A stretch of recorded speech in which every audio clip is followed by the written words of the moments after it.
ಹೊಸ ವರ್ಷ 2024ನೇ ವರ್ಷ ಶುಭಾಶಯಗಳು. ಸಂಕ್ರಾಂತಿಯಲ್ಲಿ ಶುಭಾಶಯಗಳು.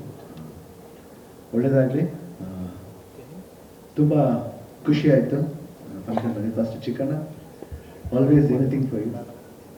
ಯಾಕಂದರೆ ನನಗೆ ತುಂಬ ಇಷ್ಟವಾದ ವ್ಯಕ್ತಿ ಅದು. ಯಾಕಂದರೆ ಅಫ್ಕೋರ್ಸ್ ಅವ್ರ ಟ್ಯಾಲೆಂಟ್ ಬಗ್ಗೆ ಮಾತಾಡೋಂಗೆ ಇಲ್ಲ, ಬಟ್ ಸ್ವಲ್ಪ ನಾನು ತುಂಬ ಪ್ರೀತಿಸ್ತೀನಿ ಅವ್ರನ್ನ. 2 ಫಿಲಮ್ ಮಾಡಿದ್ದೀವಿ. ಒಂದು ಸ್ಮಾಲ್ ಗೆಸ್ಟ್ ಅಪಿಯರೆನ್ಸ್ ಮಾಡಿದೆ ವಜ್ರಕಾಯಲ್ಲಿ. ಅದು ಬಿಟ್ಟರೆ ಬಂಗಾರದ ಮನುಷ್ಯರಲ್ಲಿ ಮಿಲಾನ್ಲಿ ಒಂದು 10 ದಿನ ಜೊತೆಲೆ ಫಾರಿನ್ ಶೂಟಿಂಗ್ ಮಾಡಿದ್ದು, ಜಾಲಿಯಾಗಿದ್ದು. ತುಂಬ ಇಂಟ್ರೆಸ್ಟಿಂಗ್ ಪರ್ಸನ್. ತುಂಬ ಕಾಮಿಡಿ ಅನ್ನೋದು ಅವರು ಹೇಳೋದೇ ಬೇಕಾಗಿಲ್ಲ, ಅವ್ರ ಮುಖ ನೋಡಿದ್ರೆ ನಗು ಬರುತ್ತೆ. ಸೆನ್ಸ್ ಆಫ್ ಹ್ಯೂಮರ್ ಇರ್ಬೋದು, ಭಾಳ ನ್ಯಾಚುರಲ್ ಆಗಿ ಮಾಡ್ತಾರೆ. ತುಂಬ ನನಗೆ ಇವ್ರು ನೋಡಿದಾಗಲ್ಲ ತುಂಬ ನೆನಪಾಗೋದು ಕಾಮಿಡಿಯನ್ ಒಬ್ಬ ತಮಿಳ್ ಕಾಮಿಡಿಯನ್ ಒಬ್ಬರಿದ್ದಾರೆ, ಚಂದ್ರಬಾಬು ಅಂತ ಒಬ್ಬರಿದ್ರು, ತುಂಬ ಫೇಮಸ್ ಕಾಮಿಡಿಯನ್ ಅವರು. ಅದು ಬಿಟ್ಟರೆ ಇವಾಗ ಲೇಟೆಸ್ಟ್ ನಿಜವಾಗ್ಲೂ ಹೇಳ್ಬೇಕಂದ್ರೆ ಈ ಡ್ಯಾನ್ಸಲ್ಲಿ ನೋಡಿದ್ಮೇಲೆ ಶಿವಕಾರ್ತಿಕೇಯನ್ ನೋಡ್ದಂಗೆ ಆಗುತ್ತೆ ಅವ್ರನ್ನ. ನಿಜವಾಗ್ಲೂ ಒಂದು ವೈಬ್ ಇದೆ, ಆ ಥರ ಒಂದು ವೈಬ್ ಇದೆ. ಅವ್ರ ಸ್ಟೈಲು ಡ್ಯಾನ್ಸ್ ಮಾಡಬೇಕೆಲ್ಲ ತುಂಬ ಅದ್ಭುತವಾಗಿ ಮಾಡಿದ್ದಾರೆ. ಆಮೇಲೆ ಅವರು ದರ್ಶಿನಿ ಅವರು ತುಂಬ ಚೆನ್ನಾಗಿ ಮಾಡಿದ್ದಾರೆ ಕೊರಿಯೋಗ್ರಫಿ. ಸೂಪರ್. ನಾನು ಎಕ್ಸ್ಪೆಕ್ಟ್ ಮಾಡಿಲ್ಲ, ತುಂಬ ಅದ್ಭುತವಾಗಿ ಮಾಡಿದ್ದಾರೆ. ಮೇನ್ ಥಿಂಗ್ ಸಾಂಗ್ಸ್ಲಿ ಅಂತ ಕಟಿಂಗ್ಸು, ಆಮೇಲೆ ರಿದಮ್ ಬೀಟು, ಅದನ್ನೆಲ್ಲ ಭಾಳ ಅಚ್ಚುಕಟ್ಟಾಗಿ ಅವರು ಚಿಕನ್ ತುಂಬ ಚೆನ್ನಾಗಿ ಮಾಡಿದ್ದಾರೆ. ಚಿಕನ್ ನನ್ನ ಜೋಕ್ ಅಲ್ಲ, 100% ತಮಾಷೆ ಅಂತ ತಿಳ್ಕೊಳ್ಳೇಬೇಡಿ ನೀವು. ಭಾಳ ಅದ್ಭುತವಾಗಿ ಒಂದು ಒಳ್ಳೆ ಡ್ಯಾನ್ಸ್ ಮಾಡ್ದಂಗೆ ಮಾಡಿದ್ದೀರಿ. ಯಾರಿಗೂ ಕಮ್ಮಿ ಇಲ್ಲ, ನೀವು ಅಷ್ಟು ಚೆನ್ನಾಗಿ ಮಾಡಿದ್ದೀರ. ತುಂಬ ಚೆನ್ನಾಗಿ ಮಾಡೋಕ್ಕೆ ಚಾನ್ಸ್ ಇದೆ. ಅವ್ರು ಹೇಳಿದ ಕರೆಕ್ಟ್, ಬಾಡಿ ಲ್ಯಾಂಗ್ವೇಜ್ ಚೆನ್ನಾಗಿದೆ ನನಗೆ. ಆಮೇಲೆ ಮಾಲಾಯಿಕ ಅವರು ಅಷ್ಟೇ ತುಂಬಾ ಚೆನ್ನಾಗಿ ಕಾಣ್ತೀರ, ತುಂಬ ಚೆನ್ನಾಗಿ ಡ್ಯಾನ್ಸ್ ಮಾಡಿದ್ದೀರ, ತುಂಬ ಚೆನ್ನಾಗಿ ಪರ್ಫಾರ್ಮೆನ್ಸ್ ಇದೆ. ಆ್ಯಂಡ್ ಫಸ್ಟ್ ಟೈಮ್ ಬರ್ತಾ ಇದ್ದೀರ, ಆಲ್ ದಿ ಬೆಸ್ಟ್, ದೇವ್ರು ಒಳ್ಳೇದು ಮಾಡಲಿ. ಆಮೇಲೆ ಉಮಾಪತಿ ಅವ್ರಿಗೆ ಅಷ್ಟೇ ಒಳ್ಳೇದಾಗಲಿ. ಯಾಕಂದರೆ 2 ಸತಿ ಉಮಾಪತಿ ಅವ್ರನ್ನ ಮೀಟ್ ಮಾಡಿದ್ದೀನಿ. ಫಂಕ್ಷನ್ ಬರಬೇಕಾಗಿತ್ತು, ಆದರೆ ಬರೋಕ್ಕಾಗಲಿಲ್ಲ. ಸಾರಿ ಉಮಾಪತಿ ಅವ್ರನ್ನ ಬೇಜಾರು ಮಾಡ್ಕೋಬೇಡಿ.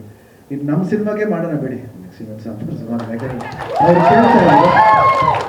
ಯಾಕಂದರೆ ಅಂಥ ಒಂದು ಪ್ರೊಡ್ಯೂಸರ್ ಸಿಗೋದು ಎಲ್ಲರಿಗೂ ಅಪರೂಪ. ನಿಜ ತುಂಬ ಪುಣ್ಯ ಮಾಡಬೇಕು. ನಮಗೂ ಅಷ್ಟೇ ಉಮಾಪತಿ ಅವ್ರು, ನಿಮ್ಮಂಥ ಪ್ರೊಡ್ಯೂಸರ್ಗೆ ಮಾಡಬೇಕಾದ್ರೆ ನಮ್ಮ ಕರ್ತವ್ಯ. ಖಂಡಿತ ಮಾಡ್ತೀವಿ. ನೀವು ಯಾವ ಸಿನಿಮಾ ಬೇಕಾದ್ರೆ ಹೇಳಿ. ದೊರೆ ಅಂತ ಹೇಳಿ, ದೊರೆ ಟೈಟಲ್ ಬೇಡ, ಆಲ್ರೆಡಿ ಬಂದಿದೆ ಅದೇ ಸಿನಿಮಾ ಬೇಡ. ಬೇರೆ ಒಂದು ಟೈಟ್ಲ್ ಹೇಳಿದ್ದೀನಿ, ಅದರ ರಿಜಿಸ್ಟರ್ ಆದಮೇಲೆ ಅವ್ರು ಹೇಳ್ತಾರೆ. ನಾನು ಒಂದು ಒಳ್ಳೆ ಟೈಟ್ಲ್ ಹೇಳಿದ್ದೀನಿ, ಅದು ತುಂಬ. ಯಾಕಂದರೆ ಪಾಪ ಅವನ ಅಷ್ಟು ಆಸೆ ಕೇಳ್ಬೇಕಾದ್ರೆ ನಾನು ನಿಜವಾಗ್ಲೂ ಅದಕ್ಕೆ ಆಸೆನ ನೇರವಾಗಿ ಇಲ್ಲೇ ಹೇಳ್ಬೇಡ ಅಂತ ಬಂದು ಹೇಳಿದ್ದೀನಿ. ಅದೇ ಥರ ಅನಿಲ್, ಆಲ್ ದಿ ಬೆಸ್ಟ್. ತುಂಬ ಒಳ್ಳೆ ವರ್ಕ್. ನಾನು ಒಂದು ಸಬ್ಜೆಕ್ಟು ಕೇಳಿದ್ದೀನಿ ಅವ್ರ ಹತ್ರ.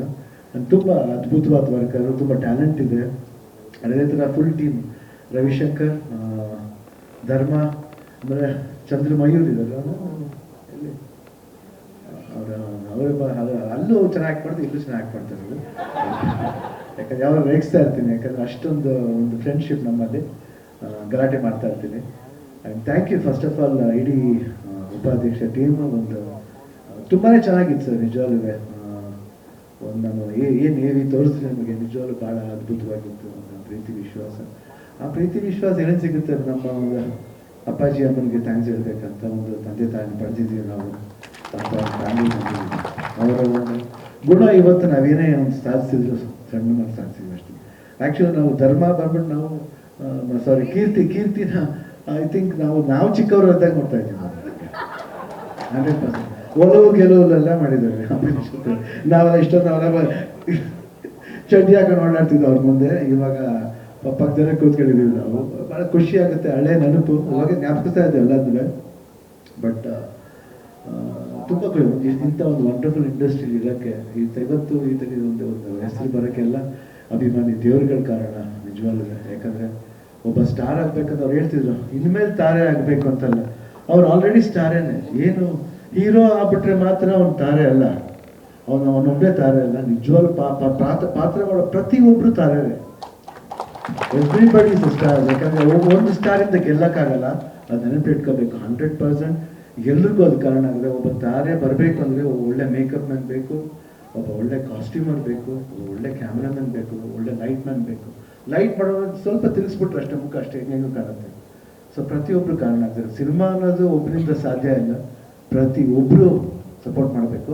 ಅದೇ ರೀತಿ ರವಿಶಂಕರ್, ನೀವು ಅಷ್ಟೇ ದಯವಿಟ್ಟು ಪ್ರಮೋಷನ್ ಬರಬೇಕು ನೀವು. ಅದು ಆರ್ಟಿಸ್ಟ್ಗಳ ಕರ್ತವ್ಯ. ಅದು ಯಾರೇ ಆದ್ರೂ ನಿರ್ಮಾಪಕನ ಸಿನಿಮಾ ಮುಗಿದ ಮೇಲೆ ಖಂಡಿತ ಬಂದು ಪ್ರಮೋಟ್ ಮಾಡಬೇಕು. ಈಗ ಇದರಲ್ಲಿ ಎಲ್ಲರೂ ಬಂದು, ಯಾಕಂದ್ರೆ ನಾವೇ ಮಾಡ್ತೀವಿ, ಯಾವ್ಯಾವ ಊರಿಗೋ ಹೋಗ್ತೀವಿ, ಚಿಕ್ಕ ಚಿಕ್ಕ ಊರಿಗೋ ಯಾಕೆ ಹೋಗ್ತೀವಿ, ಸ್ಟಾರ್ ಅಂದ್ಬಿಟ್ಟು ಸುಮ್ಮನೆ ಇರೋಕ್ಕಾಗತ್ತೆ. ಇಲ್ಲ, ಆ ಸ್ಟಾರನ್ನ ಅಹಂಕಾರ ಬರಲೇಬಾರದು. ನಮ್ಮ ಕತ್ ಯಾವಾಗ ನಮ್ಮ ಕುತ್ತಿಗೆ ಮೇಲೆ ಇರಬೇಕು, ನಮ್ಮ ಮುಖ ಯಾವಾಗ ನಮ್ಮ ಕುತ್ತಿಗೆ ಮೇಲೆ ಇರಬೇಕು, ಬೇರೆಯವ್ರ ಕುತ್ತಿಗೆ ಮೇಲೆ ಇರಬಾರ್ದು. We should hold our self. ಅವಾಗಲೇ ಜನ ನಮ್ಮನ್ನ ಹೋಲ್ಡ್ ಮಾಡೋದು. ಇಲ್ಲಾಂದ್ರೆ ಎತ್ತು ರಾಪ್ ಅಂತ ಬಿಸಾಕ್ಬಿಟ್ಟು ಹೋಗ್ತಾನೆ ಇರ್ತಾರೆ. ದಯವಿಟ್ಟು ನನಗೋಸ್ಕರ ಈ ಪಿಕ್ಚರ್ ಮಾಡಿ ಖಂಡಿತ ದೊಡ್ಡ ಹಿಟ್ ಆಗ್ಬೇಕಂತ ಕೇಳ್ತೀನಿ. ಚಿಕ್ಕಣ್ಣ 100% ಸಕ್ಸಸ್ ಮೀಟಿಗೆ ನಾನು ಬರ್ತೀನಿ. 100%. 26ನೇ ತಾರೀಕು ನಾನು ನೋಡ್ತೀನಿ ಸಿನಿಮಾನ. 26ನೇ ತಾರೀಕು ಮೈಸೂರಲ್ಲಿ ಇರ್ತೀನಿ, ಮೈಸೂರಲ್ಲಿ ನೋಡ್ತೀನಿ ಪಿಕ್ಚರ್ನ. 100% ನೋಡ್ತೀನಿ. ತುಂಬ ಇಂಟ್ರೆಸ್ಟಿಂಗ್ ಆಗಿದೆ. ನೋಡಿದಾಗ ಟ್ರೇಲರ್ ನೋಡಿದಾಗಲೂ ಇಂಟ್ರೆಸ್ಟಿಂಗ್ ಆಗಿದೆ. ಫೋಟೋಗ್ರಾಫಿ ತುಂಬ ಚೆನ್ನಾಗಿದೆ. ಮತ್ತು ಸಾಂಗ್ಸ್ಗಳಂತೂ ಅದ್ಭುತವಾಗಿದೆ. ಅರ್ಜುನ್ ಜನ್ಯ ನಿಜವಾಗ್ಲೂ ನಮ್ಮ ಒಂದು ಕನ್ನಡ ಇಂಡಸ್ಟ್ರಿಗೆ ಒಂದು ಬೂನು, ಒಳ್ಳೆ ಒಂದು ಆಶೀರ್ವಾದ. 100% ಒಳ್ಳೊಳ್ಳೆ ಸಾಂಗ್ಸ್ ಕೊಡ್ತಾ ಇದ್ದಾರೆ. ಅವರಾಗಿರ್ಬೋದು, ಅಜನೀಶ್ ಆಗಿರ್ಬೋದು, ಎಲ್ಲ ಇನ್ನೊಬ್ರು ಚರಣ್ ರಾಜು, ಸಿಕ್ಕಾಪಟ್ಟೆ ರವಿ ಬಸೂರ್ ಅವರು, ಸಿಕ್ಕಾಪಟ್ಟೆ ಅವರೆಲ್ಲರೂ ಇಂಡಿಯನ್ ಲೆವೆಲ್ ಹೆಸರು ಮಾಡೋ ಒಂದು ಮ್ಯೂಸಿಕ್ ಡೈರೆಕ್ಟರ್ ಆಗಿದ್ದಾರೆ ಇವತ್ತು ಎಲ್ಲೇ ತಮಿಳ್ ಪಿಕ್ಚರ್ನ ಶೂಟಿಂಗ್ ಹೋದ್ರು ಕೇಳ್ತಾರೆ, ಅವ್ರು ಏನು ಸರ್ ಹಂಗೆ ಮಾಡಿದ್ದಾರೆ, ಕಾಂತಾರ ಮ್ಯೂಸಿಕ್ಕು, ಅಜನೀಶ್ ಇರ್ಬೋದು, ಎಲ್ಲರ ಹೆಸರು ತುಂಬ ಚೆನ್ನಾಗಿ ಮಾತು ಹೇಳ್ತಾರೆ. ನಮಗೆ ಭಾಳ ಹೆಮ್ಮೆ ಅನಿಸುತ್ತೆ ಒಬ್ಬ ಕನ್ನಡ ಸಿನಿಮಾ ಬಗ್ಗೆ ಇಷ್ಟು ಮಟ್ಟಿಗೆ ಇಂಟರ್ನ್ಯಾಷನಲ್ ಲೆವೆಲ್ ಮಾತಾಡ್ತಾರೆ ಅಂದರೆ ಎಷ್ಟು ಮಟ್ಟಿಗೆ ನಮ್ಮವ್ರು ಇದ್ದಾರೆ, ನಮ್ಮಲ್ಲಿ ಟ್ಯಾಲೆಂಟ್ ಇದೆ. ಆ ಟ್ಯಾಲೆಂಟ್ ನಾವು ಉಳಿಸ್ಕೊಂಡು ಹೋಗ್ಬೇಕಾದ್ರೆ ನಮ್ಮ ಕರ್ತವ್ಯ ಆಗುತ್ತೆ. ಇಷ್ಟು ಹೇಳ್ತಾ ನಾನು ಮಾತು ಮುಗಿಸ್ತೀನಿ. ನಾನು ಇಲ್ಲಿ ಬಂದಿದ್ದರೆ ನಮಗೆ ನಿಜವಾಗ್ಲೂ 100% ತುಂಬ ಸಂತೋಷ ಆಗುತ್ತೆ. ಉಮಾಪತಿ ಚೆನ್ನಾಗಾಗಲಿ. All the best everybody. God bless. Thank you.